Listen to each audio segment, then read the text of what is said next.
pa raw inimbitahan ni Secretary Mar Rojas si Senator Grace Poe na makatandem niya sa eleksyon 2016. Pero naganap daw ito noong hindi pa siya formal na iniendorso ni Pangulong Aquino bilang pambato ng administrasyon. Tiniyak din ni Rojas na masusundan pa ang kanilang pag-uusap tungkol dito. May report si Sandra Aguinaldo. Gandang umaga sa iyo. Sa live interview ng unang hirit kanina, natanong si DILG Secretary Mar Rojas tungkol sa pahayag ni Senator Grace Poe na wala namang formal na imbitasyon sa kanya na maging bise ni Rojas. Inimbitaho natin, no? Bukas po ang aming partido, bukas po ako. At iniimbitaho namin si Senadora Grace Poe na sumama dito sa tandem na ito, sumama dito sa ating movement, sa ating laban para ipagpapatuloy, pagpapalawak ng daang matuwid. Ayon kay Rojas, ang pag-iimbita kay Poe ay naganap nung hindi pa formal na iniendorso ni Pinoy si Rojas bilang pambato ng administrasyon sa 2016. Sumagot daw si Poe na pinag-iisipan pa niya.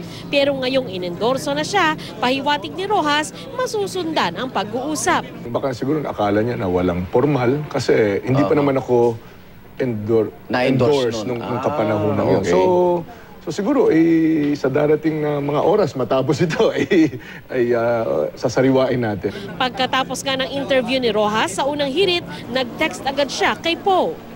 Ikinuwento niya ito sa kanyang pagbisita sa RRT Shipyard sa Navotas City para sa General Assembly ng Angla Party List. Wala pa naman na nakaschedule pero kaninang tung araw na ito lamang ay nag-textan kami. So inaasahan na masa-schedule din ito. Binigyan ko lang siya ng heads up na sabi ko na Hi Sen Grace, tinanong ako sa unang hirit tungkol dito at ito yung sinabi ko.